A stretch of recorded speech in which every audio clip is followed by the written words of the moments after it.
Good evening, and thank you for coming to this event, particularly on a day when so much else is happening in York.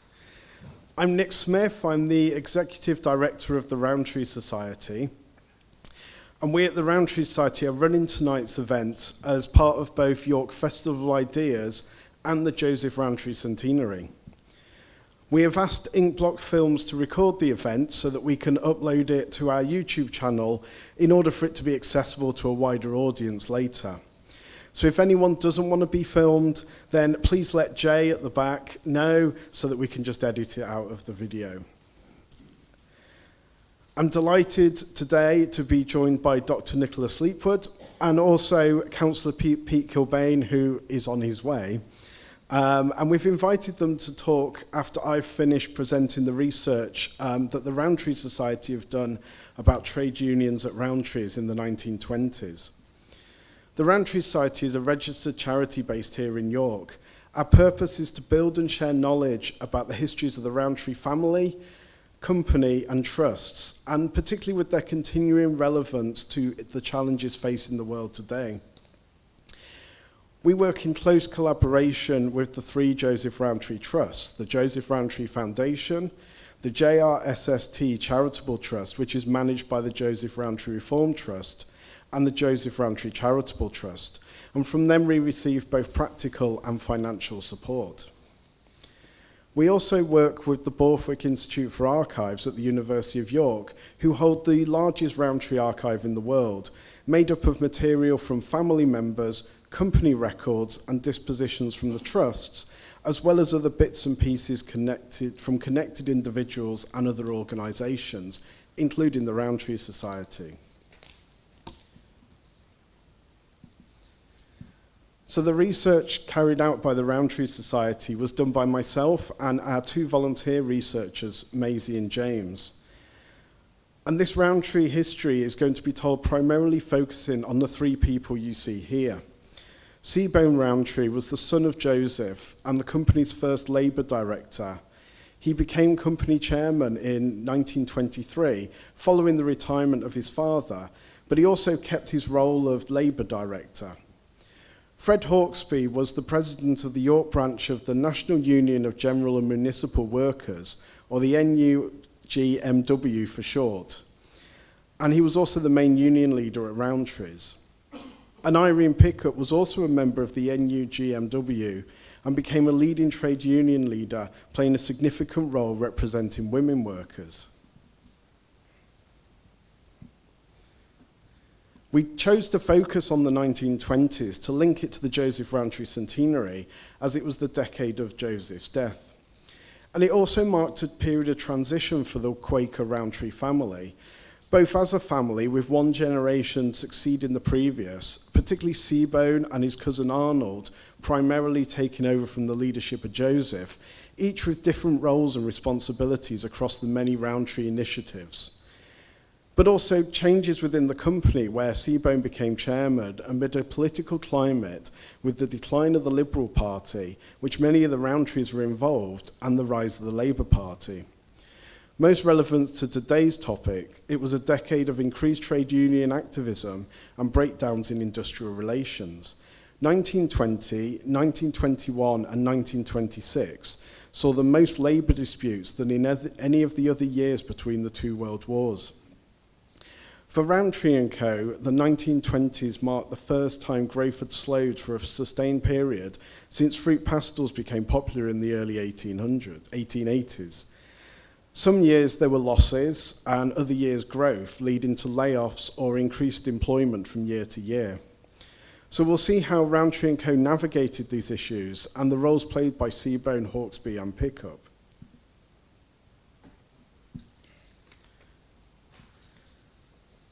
Joseph Rowntree was company chairman from 1883 to 1923, and even after his retirement he was still active in the company, coming to work in his office at the factory until his death in 1926.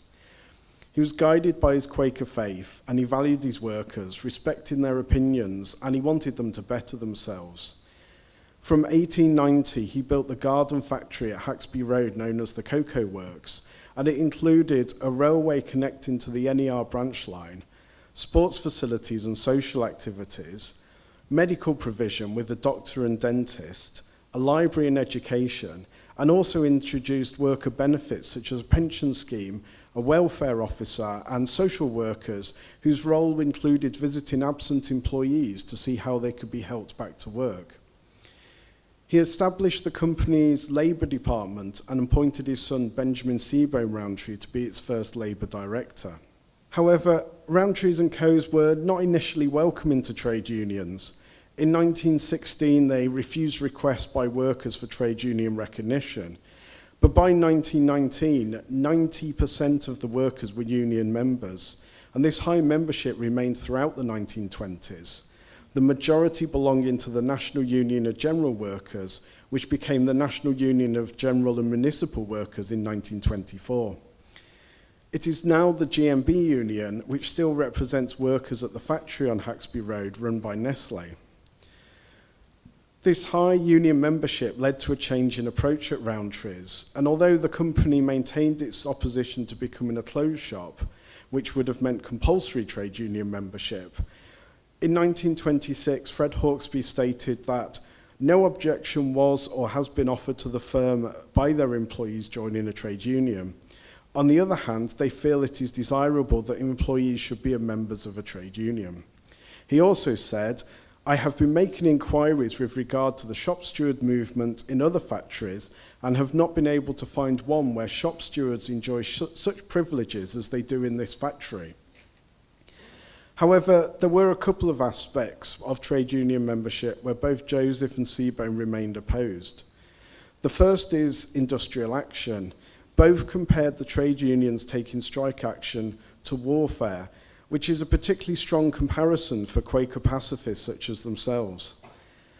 However ethical in their business practices, they were still business owners who benefited more from the success of the company than the individuals they employed.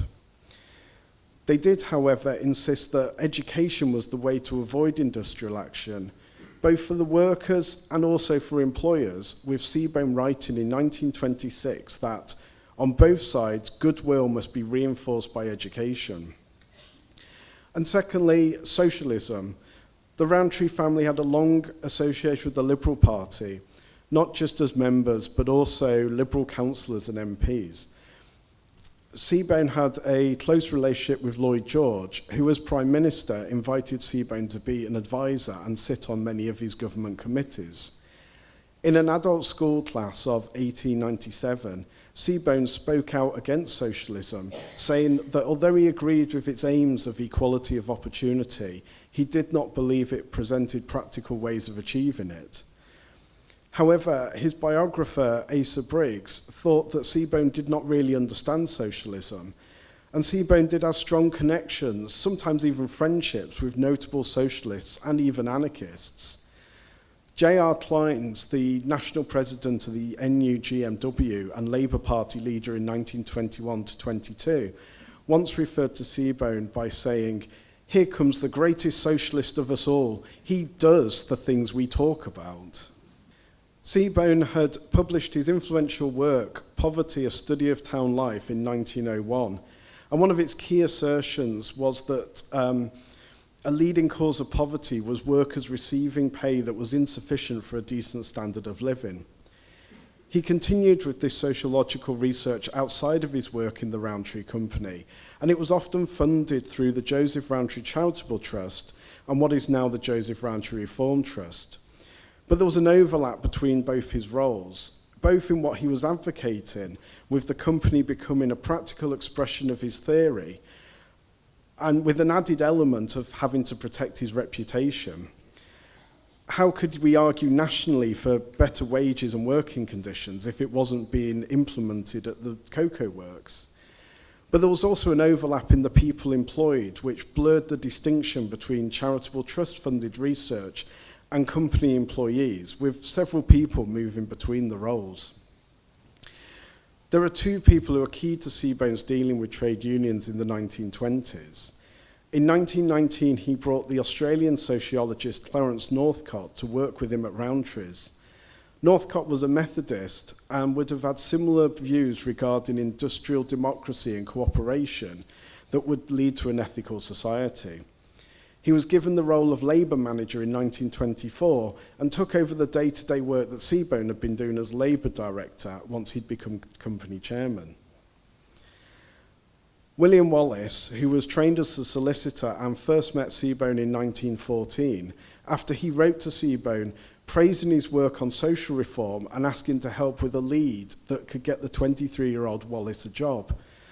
Wallace could not enlist to fight in the First World War due to poor eyesight, so Seebohm got Wallace a job working in government on the reconstruction committees. In 1919, Wallace moved to York to live in New Earswick and was given work by Seebohm to do investigations into the viability of profit-sharing schemes and unemployment insurance.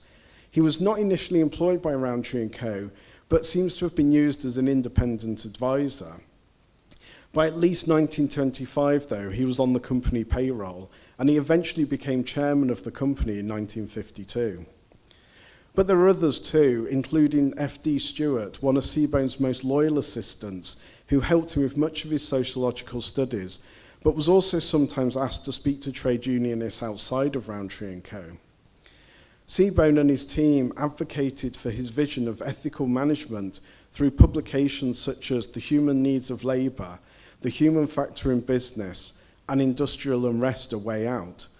They attended and organised business conferences to encourage other businesses to take up their ideas, most notably establishing the Management Research Group and what are now known as the Rowntree Business Lectures. These can be found online and include several talks and other contributions by Fred Hawksby. One of Seebohm's key initiatives was establishing workplace democracy in the company through the system of works councils. The first was set up in 1919, and each department had its own council. Workers were elected to their departmental council by members of that department, with at least one position reserved for a trade union shop steward. From its inception, it included women workers, meaning that up until 1928, they were able to vote in their workplace before they could in public elections. The members of the departmental councils were then elected who would represent them in the Central Works Council, and this body had real power within the company, as only the topics of wages and working conditions were outside its remit. Although, as we shall see, even these were challenged. The trade unions could raise their own concerns separately from the Works Council, but in practice, most, if not all, of the worker representatives elected were either shop stewards or were actively involved with the union. And although we've not been able to find direct evidence to prove it, it's quite likely that union meetings would agree proposals to bring to the Works Council. Certainly Seebohm, Northcott, Wallace, Hawksby and Pickup, all in different documents, state the strong union involvement. Elected workers were given time away from their usual duties to attend meetings and carry out other activities. The Central Council was divided into different committees, each responsible for various aspects of life at the cocoa works. In 1920, the Executive Committee consisted of Seebohm as chairman, with his brother Stephen Rowntree representing the directors. T.H. Appleton, a factory manager and also a director, was deputy chairman, and Fred Hawksby was vice chairman. There were some changes to the members throughout the 1920s, but Irene Pickup and Jack Baker were elected in 1922, and Seebohm, Appleton and Hawksby were constants on the executive committee. Other committees included the Joseph Rowntree Memorial Committee, which organised Joseph's memorial service at the factory following his death in 1925. A spin-off from this was responsible for building the Joseph Rowntree Memorial Library at the front of the factory. Money was raised from the workers for its development and construction. The Appeals Committee was established so that workers who felt they had been unfairly disciplined could challenge it. It consisted of an equal number of workers and management and had the power to overturn or reduce disciplinary decisions. A case from 1922 involved a worker who had punched his overlooker. He had support of many colleagues and was represented on the appeals board by both a shop steward and another member of the Central Council. His punishment of dismissal was reduced to a 4-week suspension since he'd been provoked by the overlooker, and there was a consensus that this overlooker was quite irritating. Seebohm was informed as well as Hawksby, and Hawksby confirmed that the overlooker was someone that the workers did find challenging to work under. William Wallace was sometimes part of the appeals committee, and in his unpublished autobiography, he recollects these discomfort at overturning decisions made by Seebohm and the other directors. And years later, he spoke to Seebohm about a specific case, and Seebohm responded by telling him that he'd originally thought the punishment was too severe, but was outvoted by the other directors on the board. So all Wallace had done was reinstate Seebohm's original intent. Starting in 1921, the new works rules for the running of the cocoa works were drawn up in collaboration between workers and management through the Central Council. Irene Pickup is credited with playing a key role in this. And when they were implemented in early 1922, Seebohm declares that it was an agreed code, not one implemented on its workforce. A committee was also established to set up the psychology department, which employed the first industrial psychologist by a British company. It took years to get this appointment right, not just finding the best person, but also in terms of the role. The role wasn't just to look after what we would now call the mental health of the workers, but there was more of an emphasis in working out how to get the most out of them. A key part of this was the time and motion studies, which would ascertain how fast factory tasks could be achieved, and then would implement that as the expectation. Overlookers were responsible for making sure workers met this as a minimum. A key aspect negotiated for the psychology department was that no time and motion study should be carried out without prior agreement from the trade union. A profit-sharing scheme was finally implemented in 1923 and had been drawn up by a committee which included Wallace, Pickup, and Hawksby as its chairman. This divided profits made above a set threshold between workers who owned below a certain wage. Both Seebohm and the union had been sceptical about this at first, and Joseph was the driving force behind it. Reaching an agreement with the union via the Central Council was key to its implementation. And a key point being that everyone got the same amount, and this meant that lower paid workers received a bonus of a higher percentage of their earnings than higher paid colleagues. During our research, Jack Baker was a name which kept coming up, particularly in relation to more militant union requests and positions. He worked in the melange department, he was likely a shop steward, and was a member of the Central Council, and served on its unemployment and executive committees, so he played an influential, important role. Examples of his demands recorded in the minutes of the Central Council include a call for the union to request Rowntree's becoming a closed shop, and that workers' representatives should sit on the committee which decided the wage structure. His positions were often supported by other trade unionists, including both Hawksby and Pickup, but they seem to have been a constant thorn in management's side, and he had an ability to really get to Seebohm. Northcott relayed an incident where redundancies were being made, and he divided the workforce into several meetings where Seebohm would explain what was happening and why. In one of these meetings, Baker stood up and attacked management in what Northcott describes as fierce terms, and he was applauded by many of the women workers.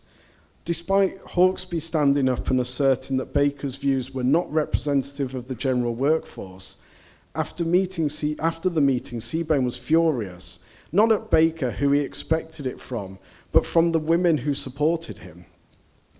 Seebohm's wife Lydia said that evening he had sunk into a complete melancholia, and she had to persuade him not to give everything up. And Baker was not the only one who was more militant. A key flashpoint in the Central Council meeting came in August 1921, when W.H. Goodson of the cream department asserted that the workers wanted control of the company, not just to be consulted. The minutes of this meeting record Goodson using phrases such as tackling the root cause and the evils of the present industrial system, which are reminiscent of the language used by Joseph Rowntree in his 1904 memorandum setting up his three trusts. Often Seebohm responded to these demands by reaffirming the status quo, reminding them that the board of directors were appointed by shareholders and they had no power to entrust their responsibilities to others. He also regularly asserts the need for cooperation based on shared aims, the success of the business and the welfare of its staff, and that dissatisfied staff have the right to go to their union, who will raise it with management and the board. Fred Hawksby, as leader of the union, could also demonstrate militancy. Northcott describes an incident where Seebohm's oldest son, confusingly named Joseph Seebohm Rowntree, in his role in charge of the psychology department, sent someone to undertake a time and motion study without first agreeing it with the union. As soon as Hawksby learned of this, he went straight to Seebohm and said, "Either you get your man out of that department by this afternoon, or I bring this whole factory out on strike." Hawksby got his way, and I'm sure Seebohm would have also had strong words with his son. It's repeatedly noted how these incidents were few and far between, and how Rowntrees generally had very good relations with their unions, and this is said by both sides. First started in the early 1900s by Joseph Rowntree as a way of staying in touch with the growing number of workers. The Cocoa Works magazine is an incredible source of evidence with the whole life of the company and factory reflected in its pages, and it allowed management to communicate with the workforce. Throughout the 1920s, there were repeated articles and references to trade unions and industrial relations. Debates were played out with both workers and management able to set out their views through editorials, articles, and records given at the Cocoa Works. It also contained the Central Works Council minutes, including details of debates and who said what. Guest writers from outside the factory were invited to contribute, and these included those high up in the N.U.G.M.W, such as Will Thorne, one of its founders, and J.R. Clines. And I think this openness is quite remarkable, particularly the airing of the more militant perspectives. The general strike, which started on the 4th of May 1926, grew out of a dispute between mining unions who were striking to prevent the government from reducing the wages of mine workers. The TUC called a general strike of all workers whose industries benefited from coal. This particularly impacted transport and heavy industry, which used coal for electricity. Seebohm had little sympathy for the mine owners, and he disagreed with doing away the minimum wages for workers. However, he was also against the idea of a general strike. There were some exceptions where trade unionists were given exemption from striking, including those involved in food manufacture. Seebohm and the Rowntree's board thought that their company would therefore be exempt.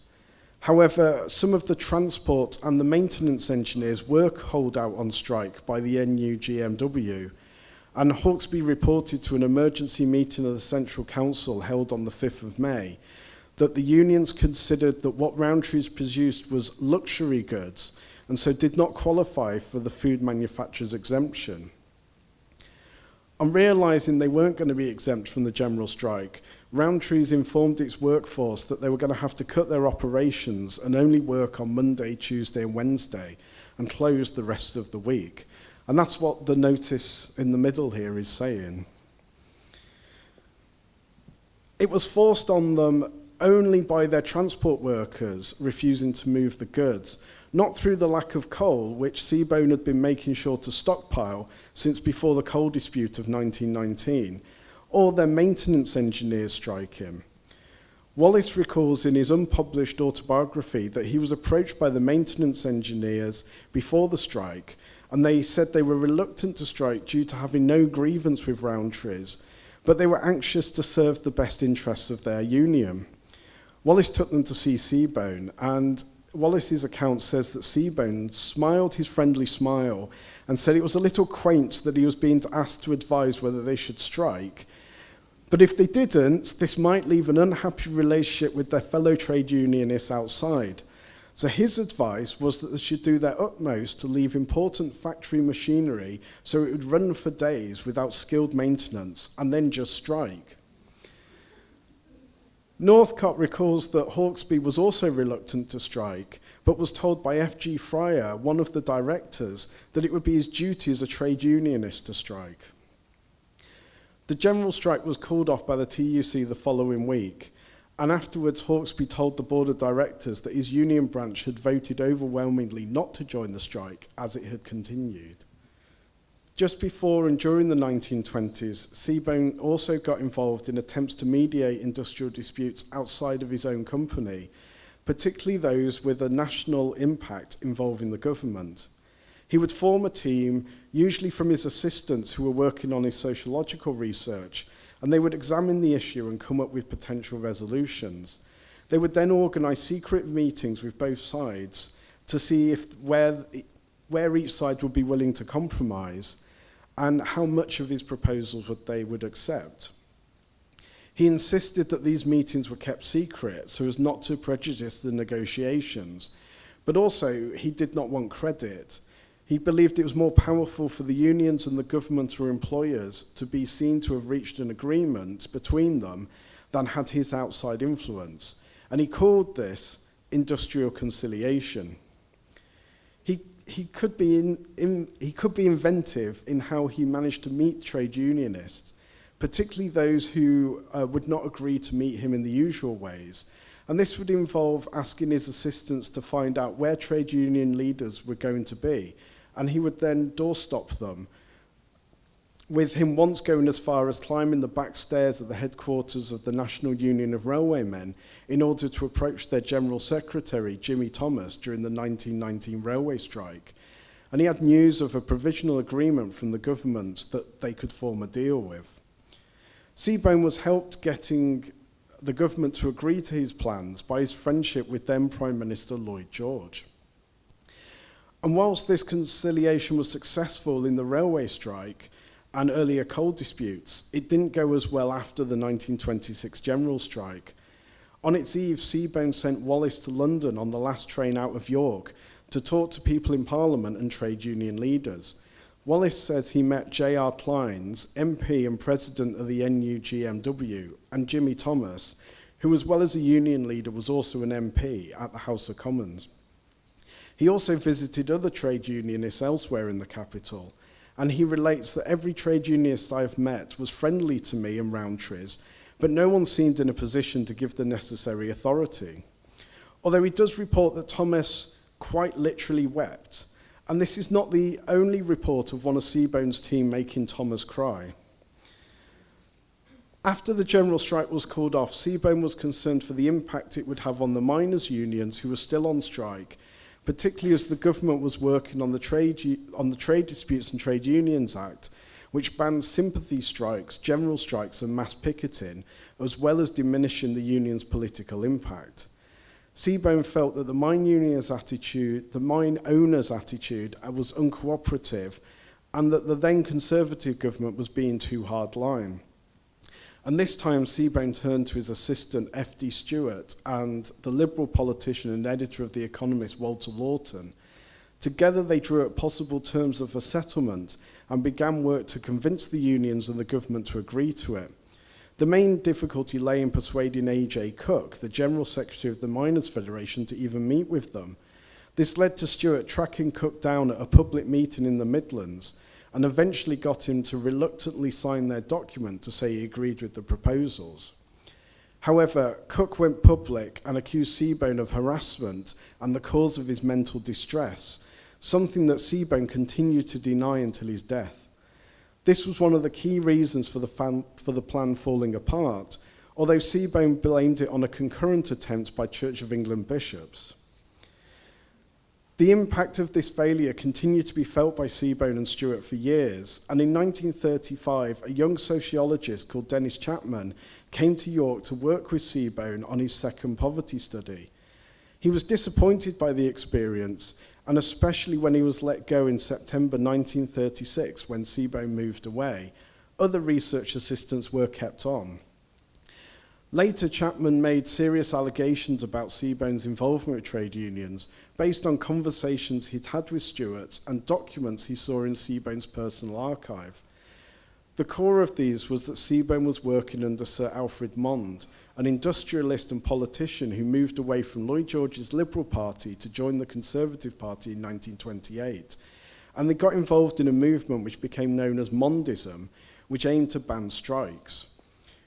Probably Chapman's most serious allegation is that Mond gave Stuart a cheque to give to Jimmy Thomas of the Railway Union so that he could clear his gambling debts. Chapman alleges that he'd seen a receipt of this cheque in Seebohm's papers. And while there is some truth in Chapman's allegations, notably that Seebohm did try to exert influence over union leaders, although not to the extent alleged, and that Thomas was a gambler, but we've been unable to find any link with Mond. We came across lists of people involved with Mond's anti-union efforts, but there were not any Rowntree connections. And also, Mondism started in 1928, and Seebohm was doing this industrial conciliation from at least 1919. And when Seebohm moved to High Wycombe, he did get his assistants to help him burn parts of his archive. And Chapman claims that as part of that, Seebohm destroyed the files, such as they were, relating to industrial conciliation. And I know this allegation to be untrue, for as you can see in this photo, they are in the Borthwick Institute for Archives here in York today. And Seebohm also continued to add to them up until at least the 1940s, and they contain several letters to associates asking for their recollections and for copies of related documents which he remembers but does not have. They do not contain the receipt for the cheque to Thomas, and we could not find any other mention or suggestion of this from other sources. So back to the cocoa works, and a key innovation of Rowntree's involving their unions was the establishment of the position of chief shop steward. This was a role paid for by the company, was provided their own office in the cocoa works employment department, and after negotiations with the N.U.G.M.W, Fred Hawksby was appointed to this role in the summer of 1920, with Seebohm saying it would be desirable to have on staff in the employment department someone in close touch with the workers who would be able to voice their point of view, and F. Hawksby's name had been suggested. Hawksby was then re-elected onto the Central Works Council as a nominated member, although this was opposed by Jack Baker, who was outvoted. So who was Fred Hawksby? Well, he was born in Asonby between Boroughbridge and Thirsk in 1884.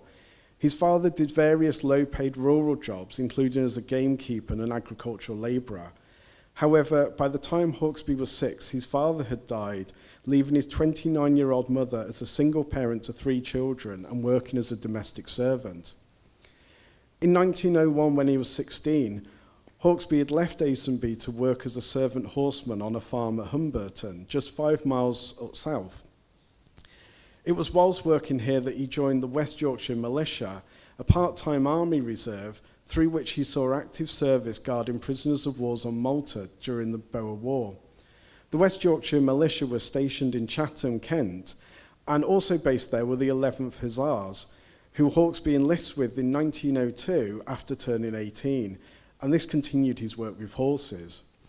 On his enlistment paperwork, he's described as being 5'4", with a fresh complexion, grey eyes, brown hair, and a tattoo saying Highland Soldier on his left forearm. During his time with the Hussars, he's posted in India for 3 years, returning in November 1909, and the following year he's moved to the Army Reserve, and it's likely this is when he moved to York. The 1911 census shows that the 26-year-old Fred Hawksby was working at Rowntree's as a general labourer and was boarding with his colleague, Thomas Edward Watson's family, on Redness Street in the Layerthorpe area of York. This part of York consisted of terrace houses and was dominated by the gasworks and power station. Much of this has now been demolished, and the area bears little resemblance to what it looked like in the early 20th century. However, one street which does remain is Hawthorne Street, where Hawksby moved to after marrying his wife Harriet in 1914, and he continued to live there for the rest of his life. This terrace street was very close to the railway branch line which connected with the cocoa works, and it must have been very cramped living there initially, as in 1921, in addition to Fred and Harriet, Harriet's sister Lydia and a boarder called Ellen Thompson, both also Rowntree employees, were resident.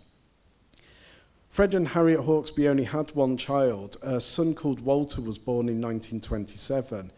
However, Walter sadly died when he was only 7. In 1912, Hawksby injured his ankle, which ruled him out of serving in the First World War, and he became president of the York branch of the N.U.G.M.W in 1918, and in November 1921 was elected as Labour councillor for Monk Ward in what was described as a surprise result. During his time on the council, he served on the committees for streets and buildings, health, estates, public libraries, and housing. The latter was with Alderman Oscar Rowntree, Seebohm's youngest brother and a Rowntree Co director. Something of how Hawksby conducted himself at work, certainly in the early days, can be gained from the minutes of a meeting in November 1916. A complaint was made by the factory manager T.H. Appleton and other management about Hawksby's bullying and domineering attitude, particularly towards women. It seems like Hawksby had only recently had a promotion, presumably to some grade of overlooker, and a lower grade manager, only named by the initials GTL, asked why this issue was not brought to him first before being brought to Appleton. The reason given is that he's Hawksby's brother-in-law. After much discussion, it was agreed that the issue lay with Hawksby's blunt manner, and GTL would speak to him about it. But it's in his role as chief shop steward where he had the biggest impact, and Seebohm seems to have had real affection for him, as did Northcott and Wallace. Any issues which might impact the workers were brought directly to Hawksby, especially by Seebohm, who would often arrange to meet him to discuss company issues at the station hotel, both the neutral and private space where they could talk freely, and Hawksby shown confidential documents including the company accounts. Northcott relates that before such meetings, Seebohm would declare, "Come, let us reason together," which we've used as the name for this event. It's a biblical quote from Isaiah 1:18. Sometime in early 1925, Hawksby was struggling, and it's worth noting that this is just after Joseph Rowntree's death. And in addition to his usual work, Hawksby had been involved in arranging the Cocoa Works memorial activities. The Central Council meetings record that he was suffering from overstrain, and so Rowntree's had arranged for him to visit South Africa for a break in 1925. Irene Pickup was appointed assistant shop steward to support Hawksby and cover his duties while he was away. The journey to South Africa was not relaxing, though, as the following issue of the Cocoa Works magazine reports that it was a rough crossing, with Hawksby suffering from neuritis. This was not the only trip abroad Hawksby made in the 1920s, as he went with Northcott to visit the USA in 1926 to investigate American companies and what could be learnt from them. The full report of this visit is preserved in the Borthwick, and the Cocoa Works magazine printed what Hawksby and Northcott said to a meeting of workers about it on their return. And you can feel Hawksby's almost giddy excitement in reporting his experience in the States, and he's followed by both Northcott and Arnold Rowntree trying to bring his expectations back down. Hawksby continued as chief shop steward right until his death in August 1946 at the age of 62. Reading the Cocoa Works magazines from the time, you feel the shock of his passing away, but he does seem to have suffered from bouts of poor health for many years beforehand, with letters to him from both Seebohm and Stuart mentioning his health. He's either in hospital or recovering from being in hospital. His relationship with Seebohm continued to grow over the years, and they often exchanged letters after Seebohm moved away from York. In at least one of these letters, Seebohm signed off with, "I am your friend, sincerely." When Seebohm's wife Lydia died in 1944, Hawksby, no stranger to the pain of a loved one dying, wrote a poignant letter of condolence to Seebohm. Hawksby was awarded the British Empire Medal just months before his death. After his passing, a memorial was held for him in the Cocoa Works, which is what's covered here. And Seebohm's son Peter Rowntree sent a beautiful letter of condolence to Harriet Hawksby on behalf of his father, who was away in Norway. In it, he notes how far Rowntree's and Co.'s reputation has travelled, saying, "Many years ago, I remember in Pennsylvania seeing a notice for an evening service outside a Methodist church.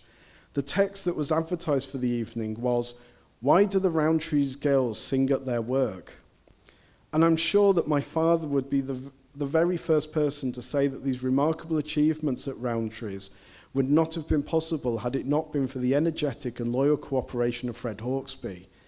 Wherever these achievements are appreciated, the name of Fred Hawksby will be associated with them, and they will be for him a worthy memorial. And I hope that this evening we've gone some way to remembering him.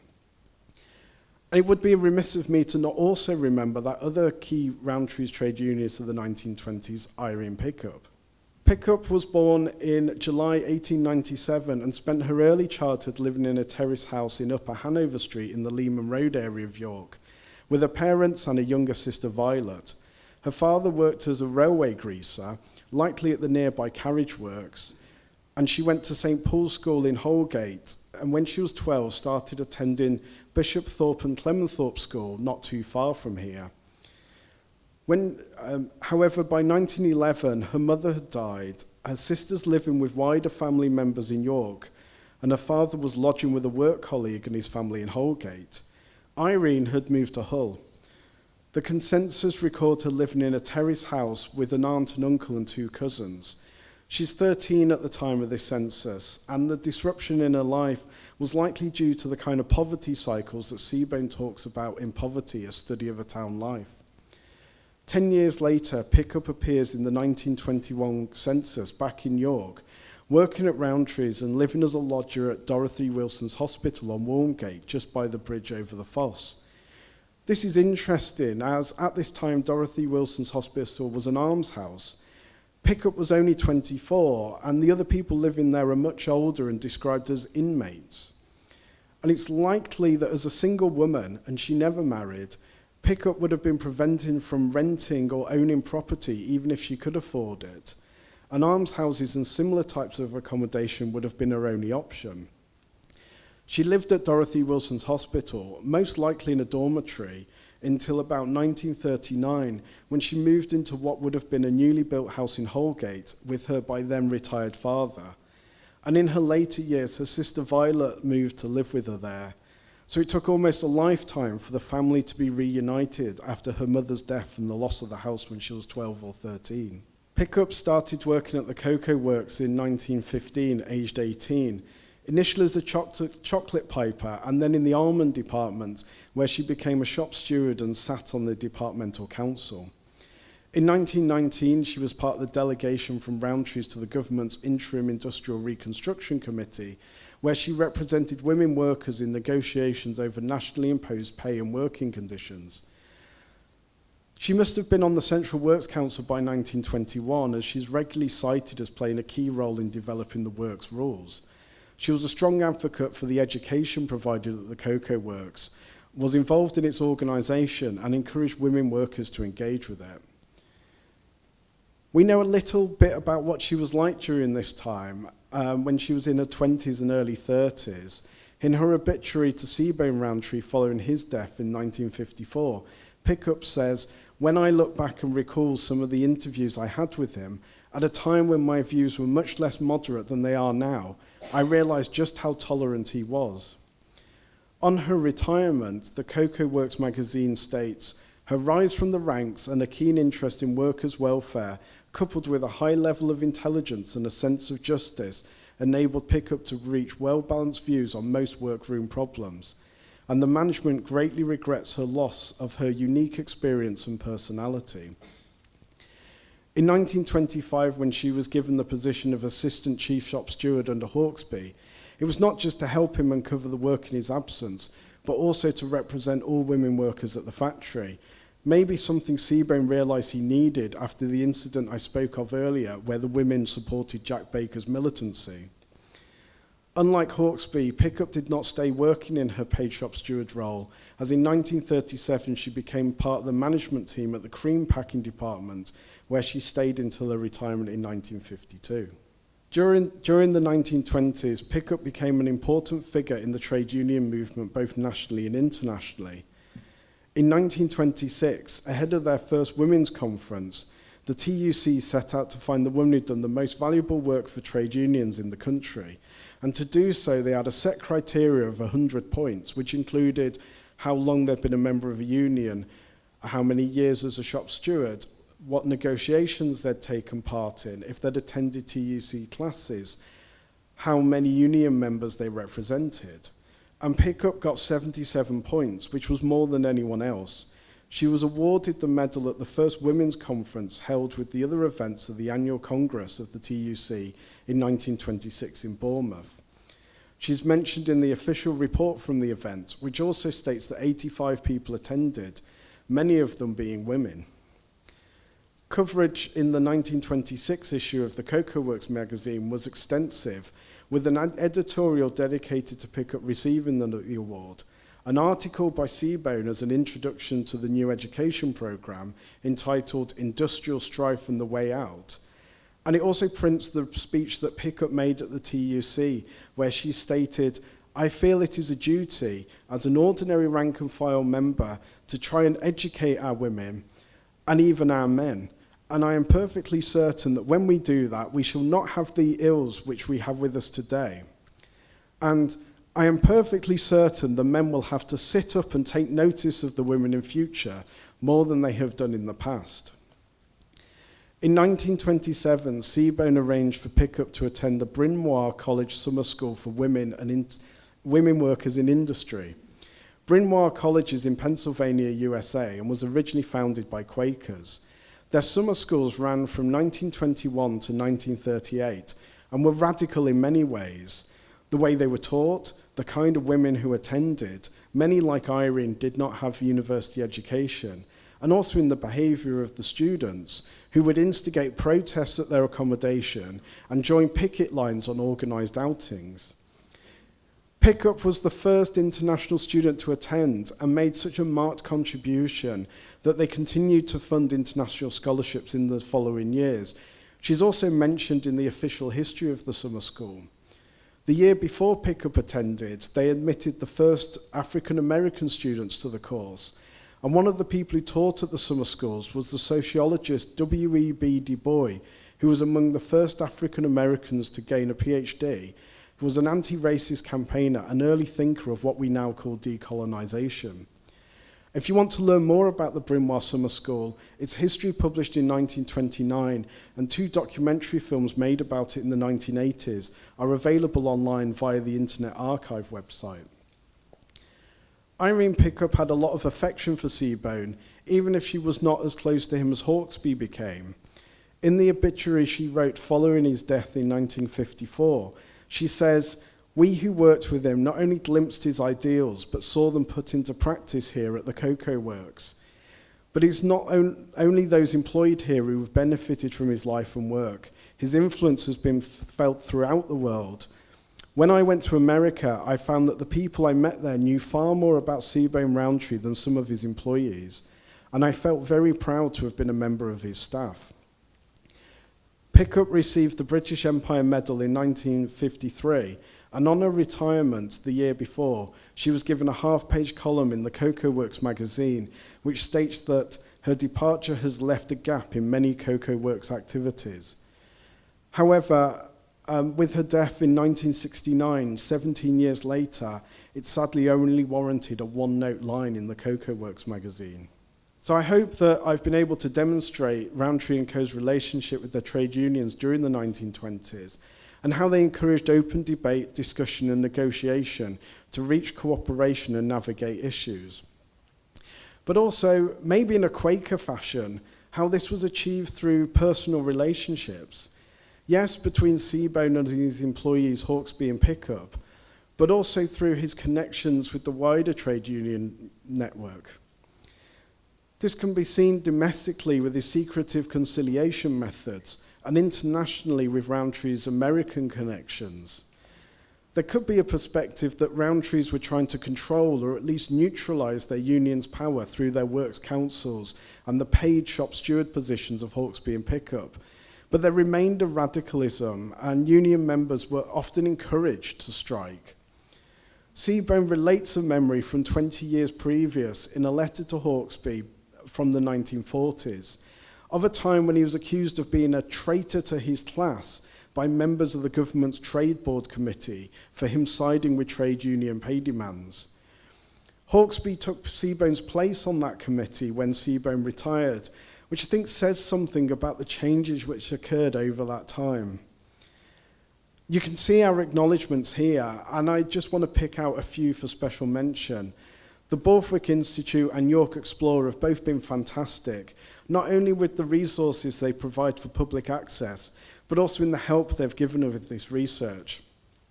And our volunteer researchers, Maisie and James, were able to go down research paths and find answers when I'd run out of time or hit dead ends. So thank you for listening. And I'd like to invite Councillor Pete Kilbane, if there he is.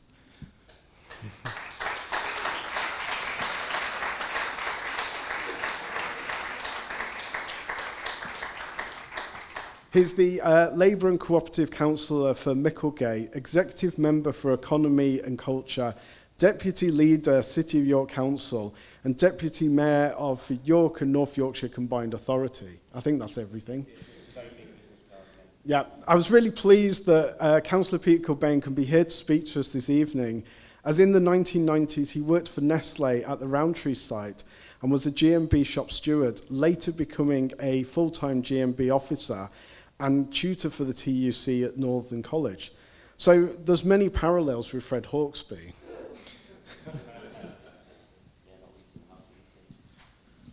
We're filming, so just make sure to speak in the microphone. So I will certainly do that. Hello, everybody. Thanks for having me here this evening, and thanks, Nick. My notes are somewhat shorter than Nick's. You'll probably be pleased to hear. So, from my perspective, what I'd like to do is really get into the discussion about what was going on at Rowntree's in the 20s. Means for us today, and I think also, you know, there is a trigger alert on this in that I am a local Labour councillor. Nobody booed, so that's good, and also so I'll be coming at it through that prism, and also I'm not a historian, okay, although I have taught quite a lot of what we used to call working class history.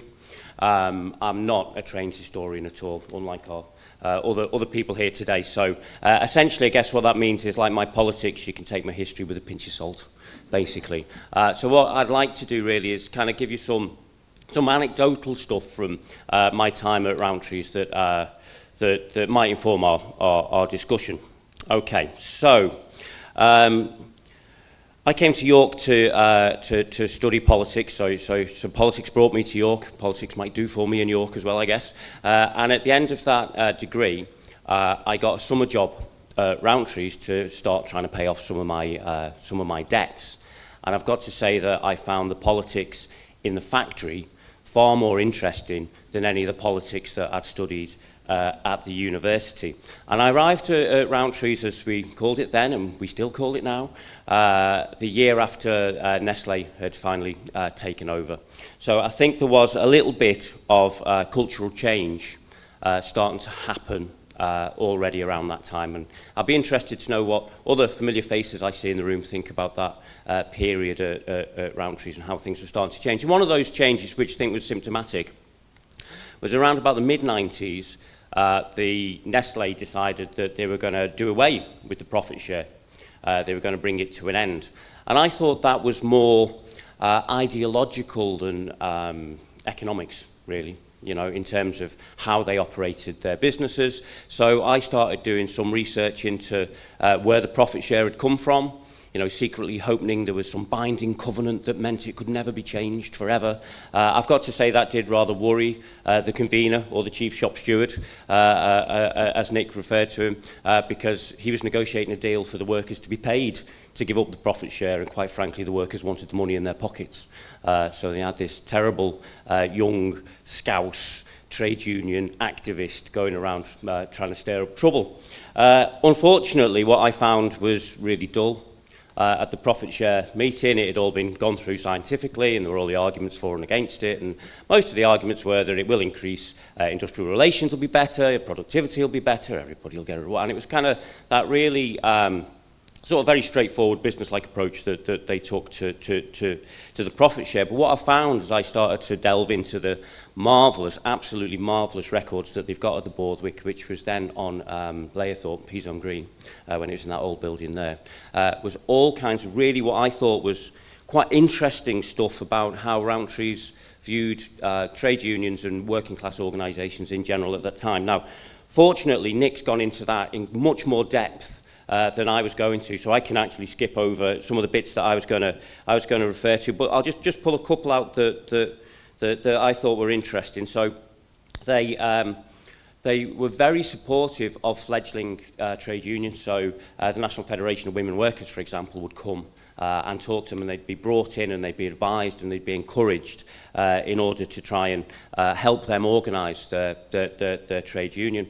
They were very, to them it was very important that there was independent trade union activity going on. So it wasn't just, yes, they were setting up the works councils and making sure there was, you know, a limited form of industrial democracy happening, but they also saw the value of that independent, self-organised trade union that I'll come back to in a little bit. And one of the stories that Nick didn't include, because he's a proper historian, unlike me, that's related by Rodney Hills. Anybody remember Rodney Hills? He was leader of the York Labour leader of the council for about 18 years, a feat we aim to emulate, and still nobody booed. That's good, that's good. And he was also an academic, and in his research into the general strike, he tells a really nice story of the factory manager challenging a lorry driver trying to come into the factory at the end of the strike and calling him a blackleg for breaking the general strike, at which point the lorry driver said that the strike was over,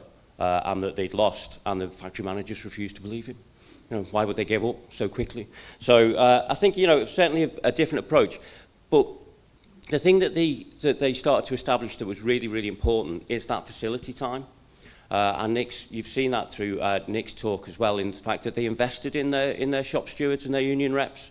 So having a full-time paid convener made a huge difference, and that convener was the chief shop steward. So he, and it was a he for a lot of years, was actually the shop steward's shop steward. So the shop stewards would vote on whether or not the convener had the job or not, and that was still going on when I was there in the 90s. So if you like, that kept them grounded, and there was always accusations around that because they were paid by the company, they were in the pocket of the company, but actually they owed their position to making sure they did a good job representing the views that they were being given by their union reps up to management. So it made sure that bit of independent organisation was there, and I'll come back to that in a little bit. But what that meant was that actually, in the scheme of things, there was very little industrial strife at Rowntree's. There was lots of arguments, and I'm sure they still go on to today, about how the approach to things, etc. Nick pulled some of those out beautifully in his speech. But what it meant was that there was actually very little strife. And then in the 90s, when works councils were being set up by companies all over the place as a method of bypassing independent trade unions, we found ourselves in the very odd position of saying to lots of our fellow trade unionists in the country, no, actually, they can work really well. You know, they can be really good, and you should embrace them, and you should go into them. And, oh, by the way, here's a list of what they should and shouldn't cover, and the things that you should and shouldn't talk about. Because by that time, we'd had 70 years of experience of working with works councils within the factory. So, and then, of course, the other thing that happened in the 90s was that a lot of other well-paid jobs started to disappear. Started in the 80s, didn't it, as the north of England started to deindustrialise. And I always remember somebody saying to me that when he was at school, the teachers used to say to him, you've got to get your exams, otherwise you'll end up at Rowntree's. And he said, and now they're queuing round the block to get in here. You know, because at that point, the pay was okay, the pay was all right. There was also sort of decent welfare facilities. There was still a doctor on site, retained by the company when I was there, a GP. And also, there was strong union protection. And that came from the fact that your union reps were trained and they knew what they were doing.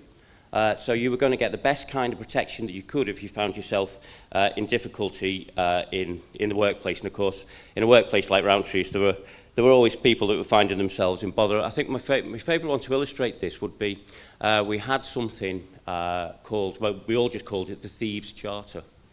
And what it was if you were caught leaving the factory with a bar of chocolate in your pocket, then you get your wrist slapped. If you were caught with a box, you were going to be getting a week's suspension. If you were caught with a few boxes, you would be getting a month. But basically, you had to be robbing on an industrial scale in order to get sacked. So we had one lad who he was found leaving the factory with a load of copper wire in his boot that he must have taken out of one of the skips or something that was being knocked down. So and he was getting sacked. So what we did was we found out how much the copper wire weighed. And then we went to Clancy's and said, how much would you give us for this much copper wire? And they gave us a price. And then we translated that back into how much chocolate that was worth. And we worked out it wasn't a full pallet of chocolate, it was just a few boxes, so we got a month's suspension. You know, but that was, you know, it was actually a very humane way of doing things, because the disciplinary system was about trying to change behaviour, not punish people for the sake of it, you know. I've got to say the lad didn't last much longer after that, but he got sacked for something else altogether. But it's kind of, those kind of things went on. I guess the question though that I always come back to is, you know, how paternalistic was it really? You know, so at one point in the factory I was working over in the assortments room where, you know, you put your chocolates into your black magic and all that kind of stuff, and chatting to the women in there. And they were amazing, they were great, and there was, don't sit in their chair, by the way. You know, if you came back from a break and you sat in a chair that she's been sitting in for the last 20 years, you were going to get it. It was the worst thing you could do. And they were saying how when they started there in the 40s, when they were 14 years old, they absolutely hated having to go to the school. Because Rowntree's insisted they went to school for a day or two, I can't remember, a week, and they hated it. And one of them said to me, and they'd weigh you every month, and if you were too light, they would force feed you molasses. Which I'm not entirely sure is true, but it was that kind of paternalistic approach that we know what's best for you. You know, there was also the allegations that if you didn't turn up for morning prayers, you got all the rubbish jobs. You know, so there was that. I mean, these are anecdotal. These are just things that people used to say to me on the shop floor. So I think that's a fair question. I think the independence of the trade unions helps mitigate against that. But I think, you know, that we know best approach is something that we should maybe discuss. And the other thing where I think this whole approach totally failed is that the jobs that we did were absolutely brain-numbing. When I went to start work there, the guy who was the trainer showing us around, first thing he did was he opened the locker. So there's your key, there's your locker, there's the hook, put your brain on it, it's the only way you're going to survive in here. And that was, welcome to Rowntree's. And actually wasn't far off, because the first job that I was doing, I was working in 4 finger bars of Kit Kat. And there'll be people in here who know this already, but for those who don't, the bars are made upside down, so the fingers are cut out of wafer books and laid upside down into the bar of chocolate before it gets covered and goes through the cooler. Not all the fingers went straight into the mould.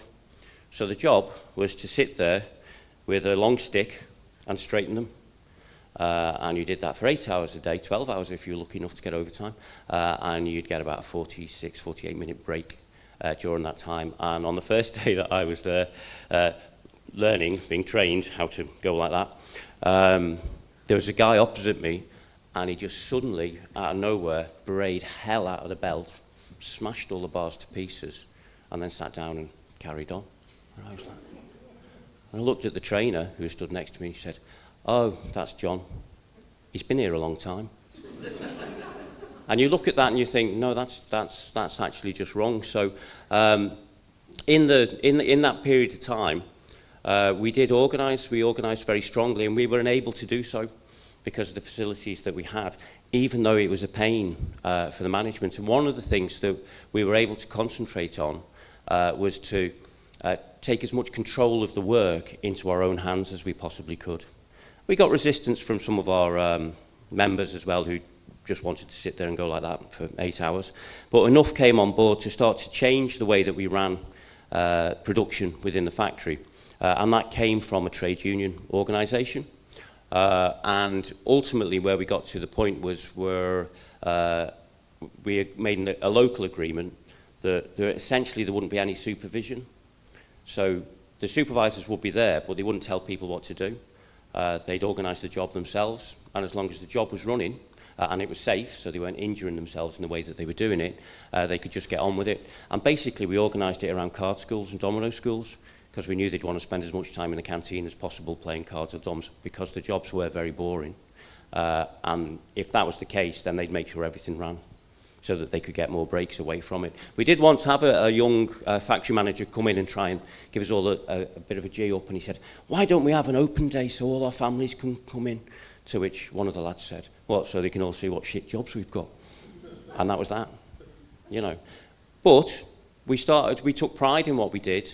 We were really good at what we did. And once we started to get that control over what we did, then it seemed to work well for everybody. I've no idea what it's like now. I've been out of there since 1999. So, you know, I think that probably comes from that Rowntree tradition, which was probably an anathema to Nestlé.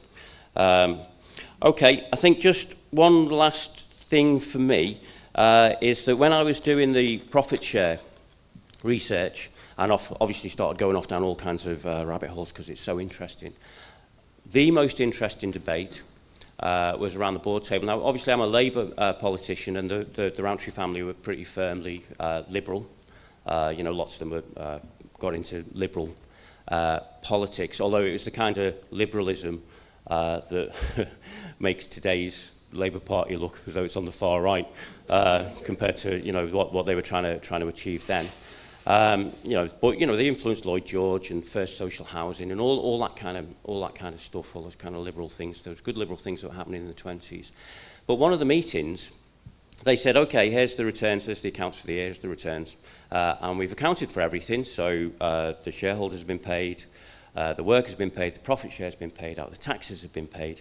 We've set aside money for capital investment for the future year, and there's this money left.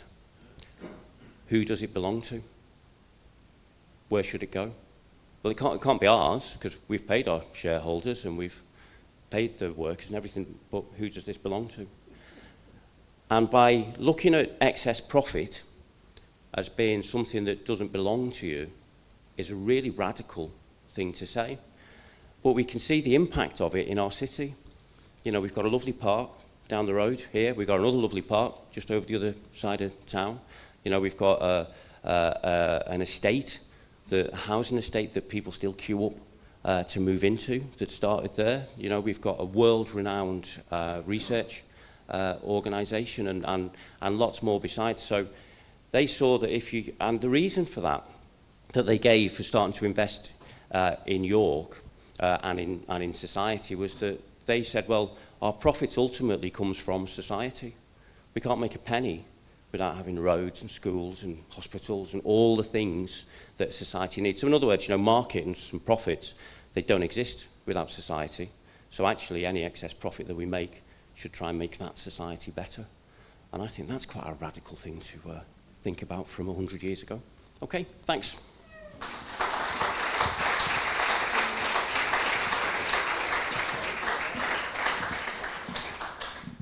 Thank you, Pete. So next up, we're going to have Dr. Nicola Sleapwood. Nicola's a historian with a PhD in 19th and 20th century Quaker business practices. And I came across her PhD thesis, Change in the Quaker Business Environment, 1800 to 1948, through the research I was doing on Rowntree's trade unions. And I'm delighted she's been able to come here from Birmingham to speak to us this evening. So the world in which British Quaker businesses operated in the 1920s was vastly different from the one in which they'd existed only 50 years earlier. Legal changes which were pivotal in changing Quaker business circumstances had their roots still earlier in the 1820s. These legal changes, combined with social and political shifts, both within and outside of Quakerism, or the Religious Society of Friends, as it was formerly known, to lead to a very different business world in the 1920s from the one in which Quakers had operated in the mid-19th century. Here, I will put Quaker business engagement with trade unions into its broader economic, social, and legal history context, demonstrating that Quaker firms had a broad range of stances and approaches and are hard to characterize in a specific way. I begin by providing context before considering trade union engagement and concluding with a brief summary of the 1920s Quaker business environment and the 1928 Quakers and Industry Conference. One feature of the business world which had not even existed in anything resembling the form we recognize today in the mid-19th century is trade unions. Trade union history cannot be detached from broader economic and social history. The 1890s, Chris Howell argues, is when the British government first recognized the role of unions in regulating industrial relations. Not only this, it was the decade during which many British businesses changed company form to become private limited liability companies from having been partnerships. These two historical events aren't unrelated, and many Quaker firms followed the broader trend of converting legal form in this decade. Amongst the Quaker firms to convert to limited liability status in the 1890s were some names you may or may not recognize: Crosfields, Allen and Hanbury, Albright and Wilson, and at the end of the 1890s, Cadburys and Rowntrees. As I have argued, and as Burton, Kavanagh and Brigham have further evidenced, the 19th century creation of joint stock companies and limited liability detached trust from business in a way that was particularly harmful for a religious body whose business reputation was built upon trust. This is largely because the financial responsibility for the business no longer rested on the individuals within it. The legal changes ran alongside further detachment of owner from business in other forms, such as the geographical detachment of businesses from homes, and paved the way for vast expansion in business size. Therefore, the rise of trade unions in this context of much bigger businesses detached from their owners is not surprising. It is also unsurprising in the context of the rise and influence of a new wave of socialism, and specifically for Quakers, Christian socialism. Thomas Kennedy has written an excellent book about the Quaker liberalization in the late 19th and early 20th centuries, which he calls a renaissance. This led to a reconsideration of ethics and values amongst Quakers, and to a degree of tension between the older business elite and the younger, more socially progressive Quakers. Ultimately, the discipline or Quaker rule book around business, which had formerly denounced speculation, had to bend to accommodate the changing business and economic times, though come 1918, some more socially progressive Quakers would come to lament the introduction of limited liability in business. There is a slight irony here, because their forebears arguably had a role in its introduction due to liberal attitudes and the need for business growth and funding, despite the tension of this with their principles in some ways. John Wilhelm Rowntree is credited by Kennedy as being an early leading light of the Quaker Renaissance until his untimely death in 1905.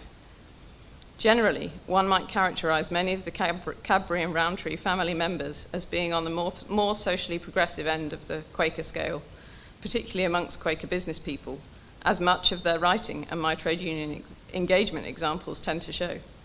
However, my research suggests that these two families were not typical Quaker employers, particularly not by the early 20th century. Quakers began actively considering Christianity and business from yearly meeting in 1912, with 3 short sittings at a conference attended by 1,000 members. Seebohm Rowntree was one of several prominent Quakers considering the ethical issues around Quakers and business at this time, alongside the editor of the British Friend magazine, Edward Grubb, and Edward Cadbury. Perhaps unsurprisingly, broader social changes of the early 20th century stimulated Quaker conversation around this subject. Seebohm sees business as a form of social service, not separate from broader life. He describes unrestricted competition as a grievous obstacle to the extension of brotherhood, and speaks of evils whose emphasis on livelihood rather than on life has a far-reaching spiritual effect. This directly contradicts the spirit of free trade liberalism which had been core to the identity of most Quaker employers over the previous 70 years. He explicitly talks about his faith and the role of churches in mitigating the harm of the capitalist system. Seebohm's talk at the yearly meeting of the Religious Society of Friends exemplifies a shift amongst Quaker business people away from social action directly through their role as employers towards broader social activity and the stimulation of a conversation around business and business ethics.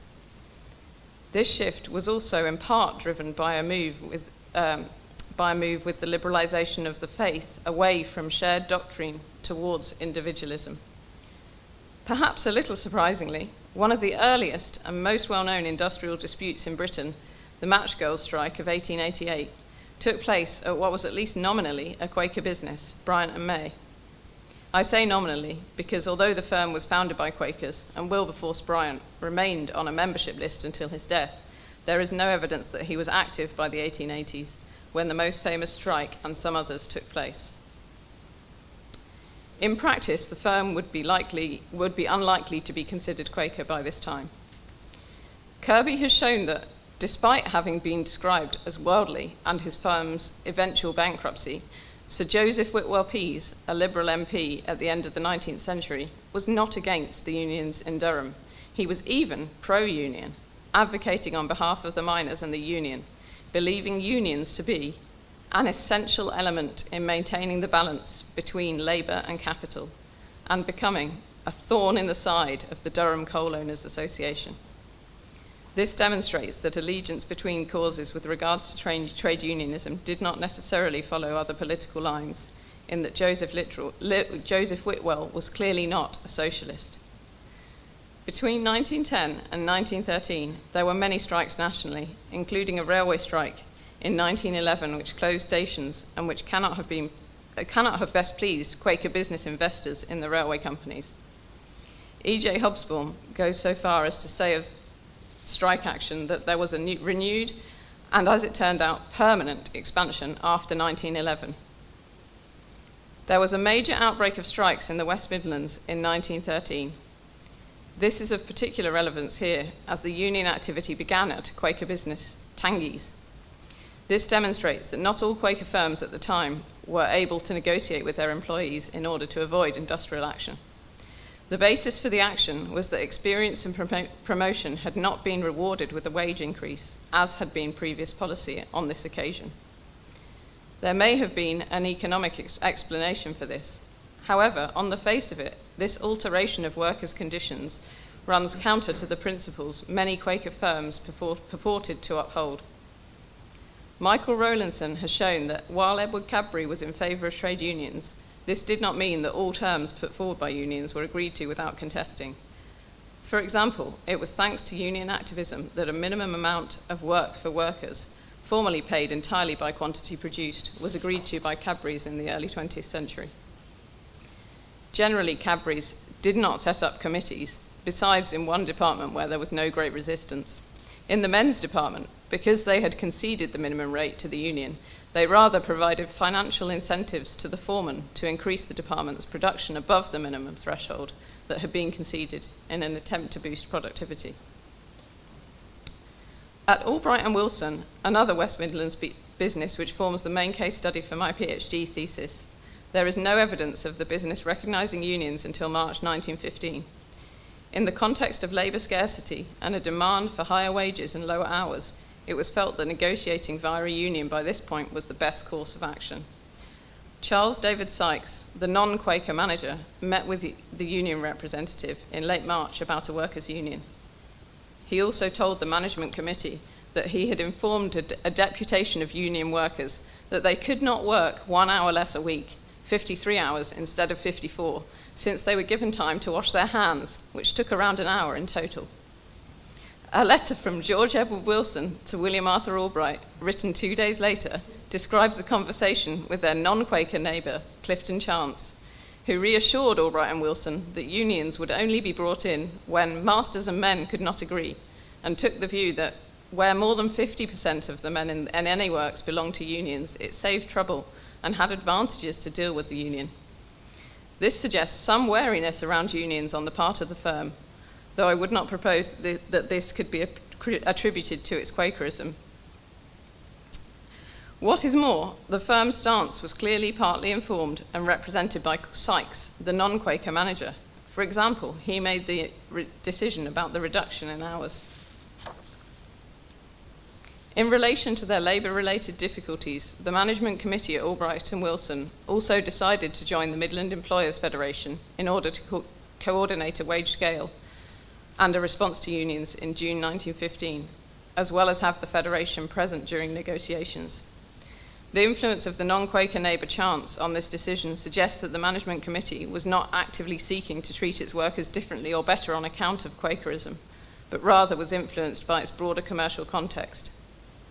In other spheres of decision and power at this time, the management committee agreed to raise the wage of one employee in order for him to be able to educate his son, demonstrating a concern for the welfare of individual workers and their families. Thus, I have demonstrated the complexity of Quaker firms' interactions with trade unions and the wide range of approaches taken, and that they did not necessarily follow political or religious lines. Rowntrees and Cadburys have often been the examples held up for many purposes as prominent Quaker firms which endured well into the 20th century, but they were not typical. In fact, the picture of Quaker businesses, businessmen, and trade unions is a lot more complex when you begin to consider different examples. What is more, these two firms stood relatively alone as big Quaker firms by the 1920s. By this time, the First World War and a wave of mergers had led to the disappearance or dilution of Quakerism within many businesses, on top of the 19th century legal and social changes.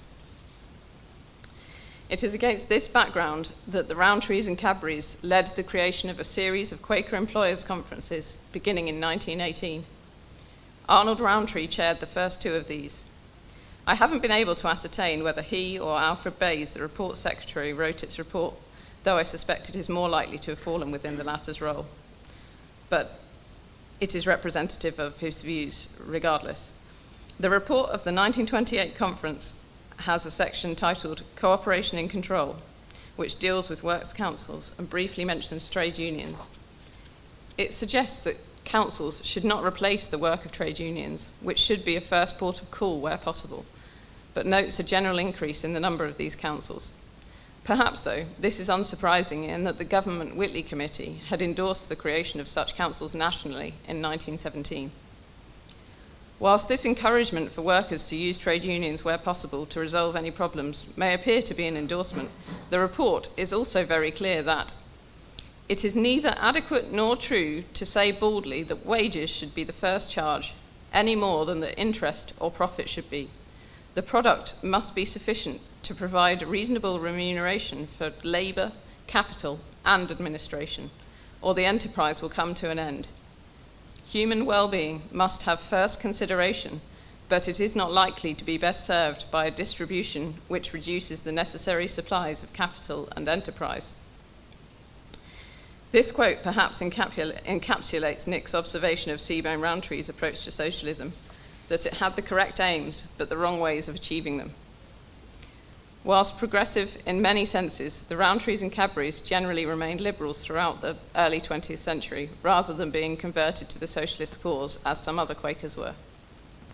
Ultimately, by the 1920s, Rowntrees and Cadburys were increasingly outliers in the Quaker business world, as wealthy owners of big firms who still maintained their Quaker connections, seeking to live out their Quaker values through conversations at Quaker Yearly Meeting and a series of conferences. These gestures, while undoubtedly valuable, could in no way replace the society's own discipline of the 19th century world of small business partnerships, where business ethics were internally supported and accounted for, and not externally undermined. Couple this with a movement away from business within the membership of the Religious Society of Friends, visible even in the attendees at the Employers' Conference, and it is particularly easy to see how and why there was a range of approaches towards trade unions among Quaker firms by the early 20th century. No longer having a shared business doctrine of some form, the few prominent Quaker business owners which remained by the interwar period lived with an increasingly individualistic faith, and therefore each found their own footings with regard to trade unions.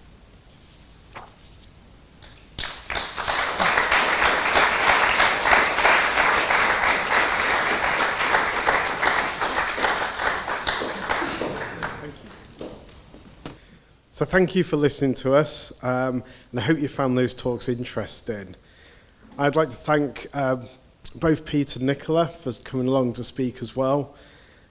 And I'd also like to thank Olivia, the Joseph Rowntree Centenary Community and Events Organiser, and her team of volunteers for all the work they've done pulling this event together. And also Beth.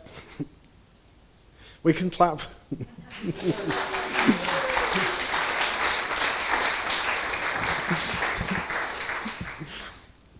And also to Beth, our Digital Media and Comms Officer, for the fantastic poster and marketing work she's done for tonight's event. I'd also like, yep, we can clap Beth. I'd also like to thank Linda at Clements Hall for the support with the venue and all our technical stuff that we keep adding to each time. And Jay at Inkblock Films for filming us for the YouTube channel. If you'd like to stay in touch with the Rowntree Society, all our ways of following us are up here. The QR code takes us to our link tree that's got all our various links on. But you can also find us just by typing the Rowntree Society into an internet browser search. And the best way of keeping up to date with what we're doing is to subscribe to our e-newsletter. And you can do that on our website. The next newsletter is due out next week. So if you get home this weekend, subscribe, you'll get the next one soon. You can also donate to us so that we can keep putting these events on and doing the research. And you can do that via the link tree, via our website, or we've got our stall at the front back. You can donate there as well. Also at the stall, we're selling the Rowntree Society tote bags, and we've also got biographies of Joseph Rowntree if you're interested in buying those. But we also have various free pamphlets and leaflets for you to take. And just before we finish, a few notices for the Joseph Rowntree Centenary. There's a new mural that's just been painted over the last week in North Street Gardens, which highlights the Rowntree legacy. So if you can, go down there and have a look at it. It's a new permanent mural. The Mount School are celebrating their 240th anniversary and are joining up with the Rowntree Society for an event on the 21st of June. And York Theatre Royal's community play, His Last Report, which is about Seebohm Rowntree, is running for 2 weeks from the 19th of July. Details of these and other Joseph Rowntree Centenary events can be found on the Centenary part of our website. And so in the remaining 10-15 minutes before the end of today's event, then you can come and talk to the speakers. We've also got along the side there some of the Cocoa Works of magazines and other books and evidence that have helped with the research. And some of the books we've got there were actually ones owned by Seebohm, many of his own works, but there's also one that is by Clarence Northcott and other managers at Rowntree's, and another that is William Wallace's copy that's been given to him by Seebohm, and there's the inscriptions in there. So you can have a look at that too. Okay, thank you.